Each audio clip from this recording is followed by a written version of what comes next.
sa ating mga kapuso. Good morning din po. Ilang araw na nga lang at Holy Week na, kaya I'm sure marami sa ating mga kababayan ang talagang naghahanap na mapupuntahan ngayong darating na Semana Santa o ngayong Semana Santa nga. Para sa mga kapuso natin na ayaw nang lumabas na Metro Manila at gusto nalang magstay dito pero gusto pa rin makahanap ng lugar na pwedeng pagnilayan, ito po ang perfect place sa pwedeng puntahan natin dahil nandito lang ito sa Libis, Quezon City. Ito po ang St. Pio Chapel. Now, mga kapuso, bukod sa pagdadasal at pagninilay, tara, let's go, marami po nga iba pang maaring gawin dito. So, unahin na natin itong tinatawag nila na prayer room. So, dito sa prayer room, mga kapuso, dito usually ginagawa yung pagsusulat ng mga petitions o yung mga kahilingan natin. Itong nakikita natin sa tabi ko, ito actually yung mga naipon ng mga prayers ng mga pumunta dito since nang ito ay itinayo noong 2007. So as you can see, punong-puno po yan. Yan po yung mga compiled na mga kahilingan ng mga pumupunta natin mga kababayan dito. Now, kung gusto nyo naman na magsulat din at mailagay yung mga petitions yung katulad dyan, dito po yan ginagawa sa area na ito kung saan yun nga may papel and may ballpen na provided na. And of course, meron ding prayer na usually nire-recite habang isinusulat yung ating mga kahilingan. And of course, hindi pwede mawala dyan itong kanilang healing oil. Tingnan natin. Ito healing oil, mga kapuso. Ito yung ginagamit nila bilang kilala rin kasi itong chapel na ito sa kanilang mga healing masses. Ayan, healing oil na ito habang isinasagawa nga yung healing mass dito sa kanilang chapel. Now, bukod dito sa prayer room, punta tayo sa susunod na area.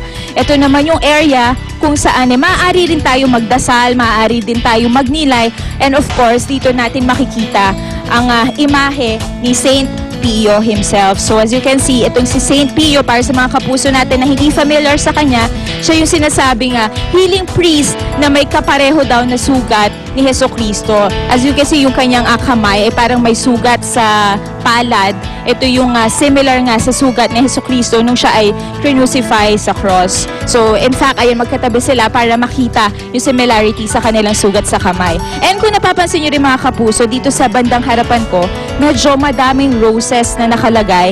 Sabi nila kasi 'di ba yung traditional na ginagawa natin kapag tayo humihiling, naglalagay tayo ng mga kandila, pero dito sa chapel instead na kandila yung nilalagay, mga roses yung kanilang iniaalay. So meron silang isang fridge dito kung saan nila nakastore o ini-store yung mga roses nila, at ito nga mga roses sa ito maaari nating kunin tapos maglalagay lamang tayo ng donation sa kahit magkano, tapos yun nga maaari na nating ilagay dito sa may area. Ito yung tinatawag nila na patio. In fact, meron ding mga rosary dito sa taas. Kung ayaw natin na roses, maaari rin na rosary yung ating ilagay dyan. So bukod dito sa patio, punta naman tayo doon sa mismong lugar kung saan isinasagawa naman ang mga misa. Ito yung mismong chapel.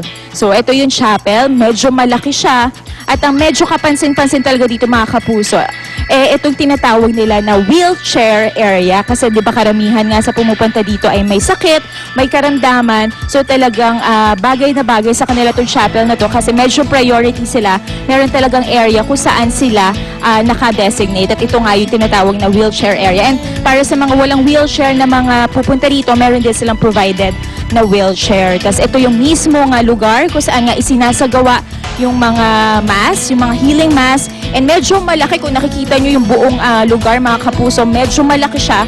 Marami talaga yung ma-accommodate niya. So sigurado marami mga kapuso natin na gustong pumunta dito ay ma-accommodate ngayong darating na Holy Week. So ilan lamang ito sa mga maaari nga gawin dito sa St. Pio Chapel, at sa aming pagbabalik mas marami pa tayong titingnan.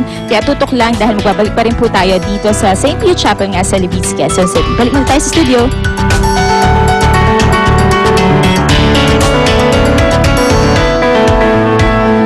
Ayan, welcome back po. Naku, Edu, malapit na. Holy Week next week na actually. Kaya yung mga kapuso nating Katoliko sasabak na sa fasting and abstinence. Kaya nga, bukod sa pag-iwas sa karne, ano pa talaga ang ibig sabihin o tunay na meaning ng fasting at abstinence? Ano nga Yung ba? pong aming inalam para sa inyo.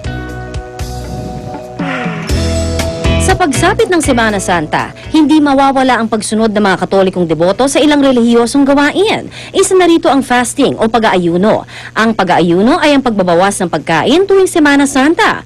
Ayon sa Katolikong paniniwala, maaari ka lamang kumain ng isang full meal sa isang araw o di kaya 2 light meal na walang karne. Sinusunod ang gawaing ito sa araw ng Ash Wednesday at Good Friday. Ngunit maaari pa rin itong gawin sa ibang araw ng Biyernes. Inirekomenda ang pag-aayuno sa mga edad 18 hanggang 59. Tulad ng pag-aayuno, ang abstinence ay isa ring banal na gawain na inoobserba tuwing mahal na araw. Mahigpit ding ipinagbabawal ang pagkain ng karne sa mga nag-a-abstain. Ngunit kakaiba sa fasting, ang abstinence ay nagsisimula sa Ash Wednesday at nagpapatuloy tuwing Biyernes ng Lenten season. Ang pagdedesisyong sumailalim sa abstinence ay mangangahulugan ng pagpigil sa sarili mula sa mga bagay na nakapagpapasaya sa iyo tuwing sasapit ang panahon ng Lent. Ibig sabihin, hindi lamang pagkain ang maaring isakripisyo. Madalas ay kabilang dito ang mga bisyo gaya ng paninigarilyo at pag-inom ng alak.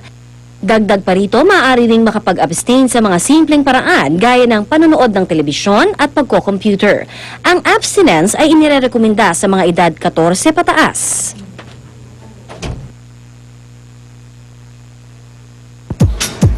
Hello! Okay, paano naman po ang sinasabi nga nilang pagpa-fasting na hindi naman yung nakakasama Yes. sa kalusugan, no? Oo. And that's why we asked one of our nutritionists and dietitians, si Miss Diane Mendoza, na tulungan tayo. Hi, Good morning. Dan. Good Yes, hello, morning. good morning. Good morning. Mukhang nag-fasting ka. Kasi Ha? payat-payat yan. Market yourself. Uy, ganun. Pero paano ba, Dayan, ang tamang pagka-fasting or abstinence? Kasi di ba, pag juice ka lang ng juice, baka lang by after 1 week, nahimatay ka na. Hindi kaya yun, di ba? Usually nga, during fasting, yung iba is they only take juices. Oo. Pero kasi basically, yung mga juices natin, for example, Oh. from fruits and vegetables, it just gives you mga carbohydrates primarily.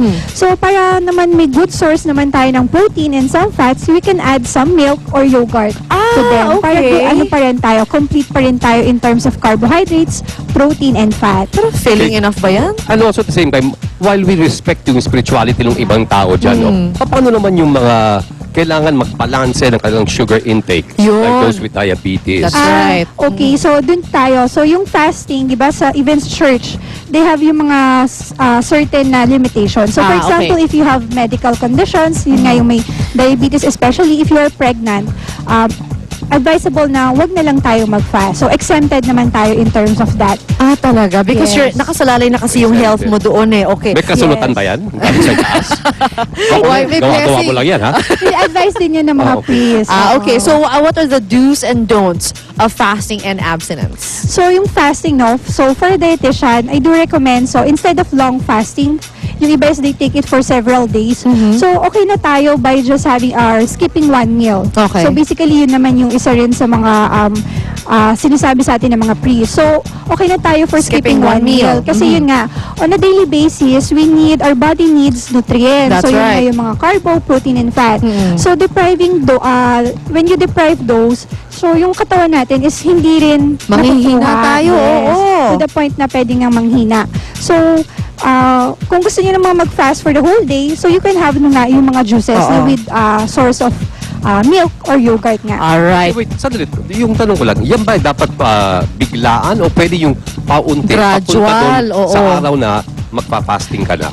So, mas maganda yon kung gradual tayo. For example, if you plan to fast on Friday, so ngayon pa lang medyo i-prepare na natin yung body natin. So, paunti-unti lesser yung calories natin para hindi mabigla.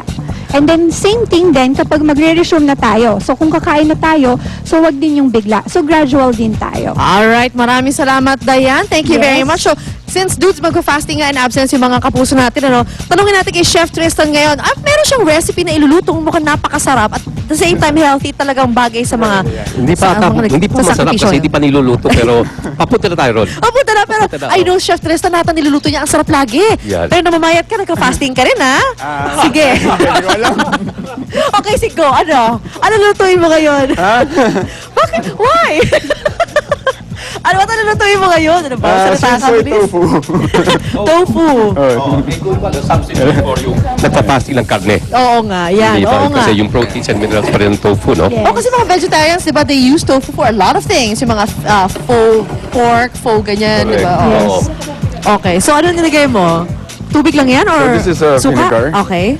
Tapos lagyan natin. And then, konting oyster sauce. Ooh, pag may oyster sauce, lahat masarap. Sa totoo lang, for me, Chinese. Hindi halata. Hindi halata masyado. Hindi lang, ching ano lang yan actually. Asawa ko lang, ching. A bit of soy sauce, honey. Honey. Hindi pa. Matamis ba ito? Konti. Konti, okay. And goat cubes. Okay. Abstinence ba ito? Abstinence nga talaga. Mula sa pagkain ng meat, o yan. Kaya tofu tayo. And then, Alright. we'll bring this to a simmer. Tapos add rin natin yung onions. Ayan. And then, the ginger, garlic. Ay, thank you po. Pag yung mga kapuso natin lalaki ba, Edu kaya lang kainin, magiging ganyan katawan nila. Hindi lang. Hindi lang. Oo. And then, of course, we're going to add our tofu. Tofu. Di ba may different kinds of tofu? May silken, may hard, may soft tofu. Oo, So, yan. So, soft tofu This is, yan. this is the soft tofu. Okay, pero if you want to use the silk, pwede rin. Pwede rin. Kaya lang baka sumama, matunaw sa sauce. Talaga? So, kailangan ganyan. Medyo matigas ng konti. But if you Alright. want, kung ano naman, you can fry the tokwa naman. Uy, gusto ko yung fried. Yeah, Oo, tas fried. Ito, actually, isawsaw bagay sa mo lang fried tokwa. Talaga? Hindi ako nagpapaboy. Yung iba nagtotokwa baboy. Ako tokwa lang. Ikaw to, lang. Ako tokwa lang. Wala na baboy ah. Nahawa ka sa baboy. Wala na nutrition na baboy ah. Ako pa, ikaw katabi kita, nahawa kita. Yan. So, yan. To. Buti hindi Tofu. bagsak ah. Hindi bagsak. Tibay-tibay pa. Ayan. So, I can smell it now. I know it's going to be good. From breakfast ba yan? Actually, for Any. Any. Okay. Fasting abstinence. Ito, masarap na pagkain. So, buboil mo lang siya. yeah, bring those boil. Actually, okay na yun. And then, yun na, you can serve it and we can eat it. And So that's yun na ngayon ang finished product That's natin. right. Yun Ang na po. ganda. Ano kaya araw-arawin natin? Okay lang yan, Miss Dayan?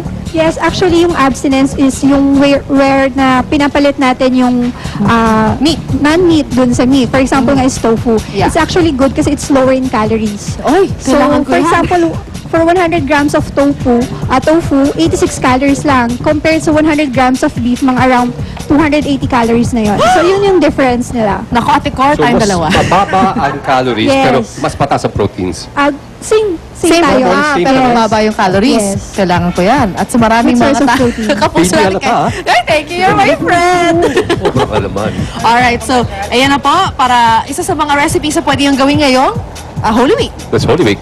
So, like we were saying, sa halip na yung mag-abstain or mag-fasting, maraming mga alternatibo at yung mga iba natin pwede paggawin nang hindi naman maapektuhan ang ating kalusugan. That's right. You can still enjoy Holy Week. Pero syempre, magtika-tika po kayo. Maraming salamat, Dayan. Thank you rin. And Chef Tristan, thank you very Chef. much. Alright, mga puso, dyan na po. Ibalik agad ang unang hirit.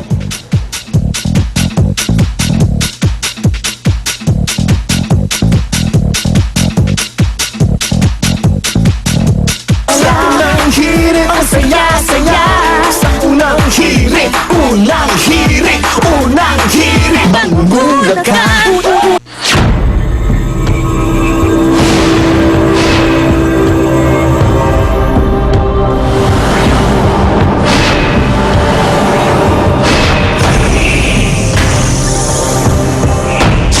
Your time to shine! If your kids have star potential like Jillian, sign them up at Cornell Preschool's iShine Talent Camp. Hone their talents through free workshops from the best talent schools. Plus, if they emerge the brightest, they could be part of GMA's iShine Talent